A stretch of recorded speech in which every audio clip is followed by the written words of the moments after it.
Tata tata. তোমরাও সুস্থ থাকো। Bye bye. তো দেখো সকাল সকাল আমি বেরিয়ে পড়েছি, সকাল কোথায় 12:30 বাজে। তো স্নান টান করে এখন একটু বেরিয়েছি একটা কাজে। তো চলো তোমাদের যেতে যেতে বলছি কি কাজ। এখন বর্তমানে যাচ্ছি একটা জেরক্সের দোকানে, একটা ছোট্ট জেরক্স করানো আছে, মানে আমাদের পরিধির একটা বার্থ সার্টিফিকেট জেরক্স করাবো। তারপর যাবো একটু ওয়ার্ড অফিসে, যাবো একটু ব্যাংকে। তো সেই জন্য ব্লগটা আমি এখন থেকে শুরু করলাম, সকাল থেকে শুরু করার সময় পাইনি, তাড়াতাড়ি করে সমস্ত কিছু করে এই জাস্ট এখন বেরিয়েছি। তো চলো তোমরা আমার সাথে দেখতে পাবে। স্কুলের পেছনে একটা জেরক্সের দোকান আছে, সেই দোকানে প্রথমে একটা দোকানে গেলাম, সেখানে এখন নাকি জেরক্স করে না, আর একটা দোকান চোখের সামনে বন্ধ, তাই আমাকে একটু দূরে হেঁটে আসতে হলো। স্কুলটার পেছনে একটা দোকান আছে।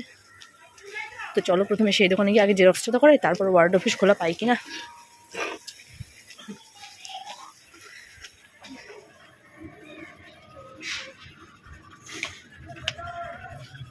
কত আছে?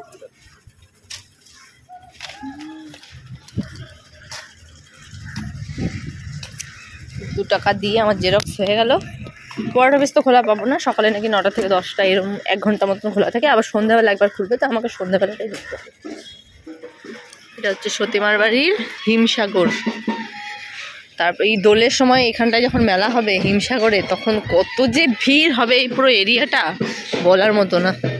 এখন তো দেখছো এই হিমসাগরেই আশেপাশে সমস্ত যত বিয়ের অনুষ্ঠান, জল সাজতে যারা আসে, জল ভরাতে, সবাই এই হিমসাগরেই আসে। চলো আমি এখন ব্যাংকে চলে যাই আগে, আমার কাজ হয়ে গেছে, এখানে জেরক্সটা করে নিয়েছি, এখন সন্ধ্যাবেলা ওয়ার্ড অফিসে গিয়ে জমা করতে হবে। আমি যে কোনো আশেপাশে যেখানে যাই আমাকে হেঁটেই যেতে হয়, কারণ আমি সাইকেল চালাতে পারি না, স্কুটিও চালাতে পারি না। তো চলো ব্যাংকে একটা ইম্পর্টেন্ট কাজে যাচ্ছি। বিগত 1-2 মাস আগে আমার ব্যাংক হচ্ছে আমার অ্যাকাউন্ট থেকে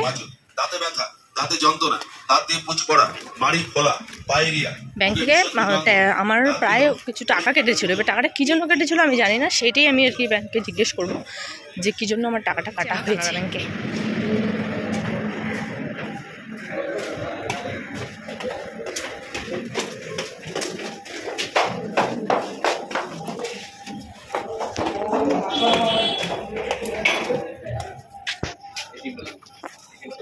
আমি এখন চলে এসেছি বাড়িতে আগে যাই, তারপর তোমাদের ব্যাংক কী বললো না বললো বাকি জিনিসটা শোনাচ্ছি, বাকিটা বলছি। তারপর পরিধিকে আগে ফ্রেশ করি, ওকে আমি একদম স্নান করাবো কি করাবো না এই করে করে অনেকটা দেরি হয়ে গেছে। আগে ওকে ফ্রেশ ট্রেশ করে নিই, তারপর ফ্রি হয়ে বাকি কথা বলতে এসেছি। একটু গলাটা ইয়ে হয়ে গেছে। তো আমি এখন একটু ছাদে চলে এসেছি জামা কাপড় কটা তুলবো বলে। পরিধি তো ঘুমোচ্ছে, এর মাঝখানে আর কি ভিডিওটা কন্টিনিউ করা হয়নি। তো তোমাদেরকে যেটা বলবো বলেছিলাম, মেনলি আমি দেখো খুব সামান্য পরিমাণ একটা মানে টাকা পাই ফেসবুক থেকে। তো সেখান দিয়েও কি হয়েছে গত মাসে না তার আগের মাসে, হ্যাঁ তার আগের মাসে আমার মানে যেইটুকু পরিমাণ টাকা আমি পেয়েছি তার মধ্যে থেকে $13 টাকা আবার হচ্ছে কেটে নিয়েছে। এবার মানে এর আগেও যে কয়েকবার আর কি আমি পেয়েছিলাম তখন এত টাকা কাটেনি প্রথম। তো আমি বুঝতে পারছিলাম না যে কি কারণে এত টাকা মানে কেটেছে। তো তখন আমি যেহেতু আলিপুরদুয়ারে ছিলাম, তো আমি ব্যাংকে আর কি যোগাযোগ করতে পারিনি। তো আমি বাড়ি থেকে আসার পর তারপর আমি ব্যাংকে গেছিলাম, তখন উনিও ঠিক ব্যাপারটা বুঝতে পারছিল না যে কীভাবে কি হয়েছে। তখন আমাকে বলেছিল যে আপনি আমাকে এগুলো সব আর কি দিয়ে যান ডকুমেন্টস মেল করে, আমি আপনাকে জানাবো, আর নইলে আপনি 1 সপ্তাহ পরে এসে খবর নেবেন। তো 1 সপ্তাহ পরে আমার যাওয়া হয়নি, আমি বেশ কিছুদিন পরেই গেলাম, 10-15 দিন পরে। তো উনি আমাকে একটা ইয়ে দিল, কী বলে, একটা হচ্ছে জেরক্স দিল, জেরক্স প্রিন্ট আউট দিল একটা, বললো যে আমরা ফেসবুকে একটা ইমেল করেছিলাম এটা জানার জন্য, তো ওনারা আমাদেরকে যেই ইমেলটা পাঠিয়েছে, তো সেই কথাটাই আর কি, যে মেলটা আর কি পাঠিয়েছে সেই মেলটাই আমাকে কপি করে দিল। বললো আপনি এটা মানে এটা আপনি আপনার কাছে রাখতে পারেন। তো ওখানে নাকি মানে ওরা বলেছে যে ওইটা নাকি কোনো একটা চার্জেস কাটা হয়েছে, তো কিছু % চার্জেস থাকে যেটা আর কি ওরা নিজেরা অ্যাফোর্ড করে, আর একটা চার্জেস থাকে যেটা নাকি মানে যে টাকাটা পাচ্ছে তার কাছ থেকে কাটবে।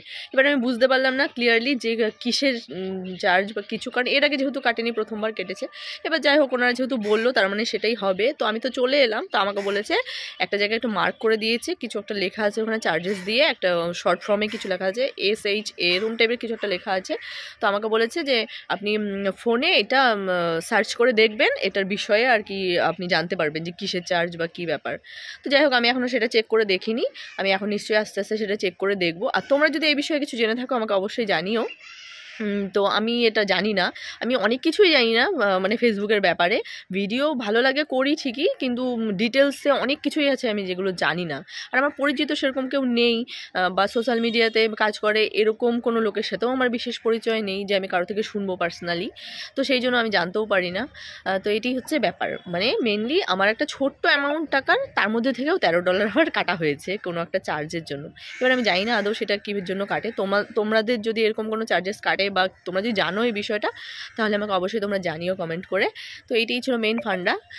তো যাই হোক, আর পরিধির ফর্ম যেটা ছিল, মানে একটা আমাদের এইখানে ঘোষপাড়া কাঁঠালতলা মাঠে একটা প্রোগ্রাম হবে, মানে ক্রীড়া প্রতিযোগিতা হবে। সেই প্রতিযোগিতায় আর কি বাচ্চারা বড়রা সবাই অংশগ্রহণ করতে পারবে। তো আমি সেখানে পরিধির জন্য একটা ফর্ম ফিল আপ করেছি। মানে 0 থেকে 6 বছর বয়স পর্যন্ত বাচ্চাদের একটা ক্যাটাগরি আছে। তো তারা চাইলে পরে একটা 75 মিটারের একটা দৌড় প্রতিযোগিতা হবে, কমলা লেবু দৌড়, আর যেমন খুশি সাজো, এরকম একটা দুটো আছে। তো আমি দুটো চুজ করেছি। আমি ফর্ম ফিল আপ হয়েছে, কিন্তু এখনও জমা করতে পারিনি। আজকেই লাস্ট ডেট, তো 19 তারিখ আজকে, তো 19 তারিখ লাস্ট ডেট। তো আমি আজকে সন্ধ্যাবেলা যাব ওয়ার্ড অফিসে গিয়ে জমা করতে হবে। তো এটি হচ্ছে মেন ব্যাপার। তো চলো জামা কাপড়গুলো তুলে নিই। আজকে তো আর কি বলবো, বেশি কিছু বললাম না। মানে কাজের ভিডিও দিই রোজকার কি করি না করি, সেগুলো কাজ করতে করতে আমি নিজেও হাঁপিয়ে যাচ্ছি, তোমরা হয়তো দেখতে দেখতে হাঁপিয়ে যাচ্ছ। তো এই জন্য গতকালকের ভিডিওটা তো পোস্টই করা হয়নি, কারণ আমার নিজেরই আর ইচ্ছে করছিল না যে কি মানে আর ভিডিও করতে। তো সেই জন্য আমি করিনি। তো আজকের ভিডিওটা তোমরা অবশ্যই দেখতে পাবে। তো এটাই ছিল আজকের মেন ভিডিও। তো চলো তোমরা দেখতে থাকো। এরপর দেখো ছাদে কি সুন্দর একটা সূর্যমুখী ফুল হয়েছে, এদিকে একটা কুড়িও হয়েছে, কি ভালো লাগছে দেখতে। এই দেখো, এটা হচ্ছে চন্দ্রমল্লিকা। এই ফুলটা কি, এই ফুলটার কি নাম আমি জানি না, তোমরা জানলে আমাকে জানাও কি ফুল। আর এখানে আছে গাঁদা ফুল, 3 কালারের আছে, এই একটা কালার, এই একটা কালার, এই একটা কালার, 3 কালারের গাঁদা ফুল। আর এই যে গোলাপ গাছে দেখো দুটো কুড়ি হয়েছে, ফুল হয়নি। ওই দেখো নিচে পরিধির ঠামি হাঁটাহাঁটি করছে রাস্তায়। মানে কয়েকদিন এত ঠান্ডা ছিল, ঘর থেকে বেরোনো হয়নি, মাঝখানে আবার একটু বৃষ্টিও হলো, একদমই ঘর থেকে বেরোনো হচ্ছিল না। আমিও তো অনেকদিন ঘর থেকে বেরোইনি। দেখো আজকের আকাশটা একটু পরিষ্কার, বেশ আজকে ঠান্ডাটাও অনেকটা কম। আশেপাশে সব বাড়িতে ফুল গাছ দিয়ে ভরে গেছে। শীতকালে আর কি সব দিকেই ফুল গাছ থাকে। কতগুলো টব এখনও বাকি আছে, দেখেছো? দেখো একটা লঙ্কা হয়েছে। কতগুলো টব এখনও বাকি, গাছ লাগানো হয়নি। ওই দেখো ছাদটা পরিষ্কার করেছে পরিধির ঠাম্মি। এই দেখো এখানে যেন লেবু গাছে একটা বড় লেবু ছিল, পরিধিটা ছিঁড়ে নিয়ে চলে গেছে। এটা কিন্তু মৌসুম্বি লেবুর গাছ। চলো ঠান্ডা লাগছে, এবার আমারও একটু নিচে যাই, গিয়ে এক সোয়েটার ফোয়েটার পরি। তো দেখো আমি এখন হাঁটতে হাঁটতে যাচ্ছি ওয়ার্ড অফিসের দিকে। এই সময়গুলোতে পরিধির বাবাকে বেশি মিস করি। আজকে ও বাড়িতে থাকলে আমাকে এটা আর কি ভাবতেই হতো না। পড়ছে অনেক জায়গা থেকে অনেক লোক, তো ভাবলাম তার মানে হয়তো জিনিসটা খুবই সিরিয়াস। তো দেখো এই একটা নাম্বার দিয়েছে 130, এটা হচ্ছে পরিধির নাম্বার। যখন ও দৌড়াবে তখন হয়তো এটা ওর গায়ে লাগাতে হবে। তো আমি ওয়ার্ড অফিস থেকে বেরিয়ে গেছি, এখন আমি একটু মার্কেটের দিকে যাব। কাছে 40 টাকা আছে, 40 টাকা নিয়ে এসেছি মার্কেটে। টুকিটাকি জিনিস 2-1টা কেনার আছে, সেই কটা কিনে বাড়ি যাব। তো চলো। তো এই সময়গুলোতে কী বলো তো, মানে পরিধির বাবা বাড়িতে না থাকলে ছোটো ছোটো কাজগুলো, আমার নিজের কাজগুলো তো আমার নিজেকেই করতে হয়। তো বাড়িতে এখন যদি আবার পরিধির ঠাম্মিকে যদি আমার সাথে নিয়ে আসতাম, তাহলে আবার পরিধিকেও নিয়ে আসতে হতো। আর এই ঠান্ডার মধ্যে ওকে নিয়ে আসলে কোলে নিয়ে হাঁটা খুব একটা অসুবিধা হয়ে যায়। সেই জন্য আমি সবসময় মানে একাই আর কি চেষ্টা করি যে কোনো কাজ করার। আর ও পরিধি ওর বাড়িতে ঠাম্মির সাথে থাকতে পারে তাহলে। তো চলো আমার কাজ হয়ে গেছে। 40 টাকা নিয়ে এসেছিলাম, তার মধ্যে 30 টাকা খরচা হয়েছে আর 10 টাকা বেঁচে রয়েছে। এবার 10 টাকার ফুচকা খাবো কি খাবো, এটা ভেবে ভাবলাম না ফুচকা খেলে তো এখান থেকে খেয়ে যেতে হবে, চলে যাব। তো তার চেয়ে 10 টাকার এখান থেকে পকোড়া নিয়ে যাই, ছোটো ছোটো পকোড়া, ডালের বড়া। বাড়িতে গিয়ে মানে সবাই খেতে পারবো।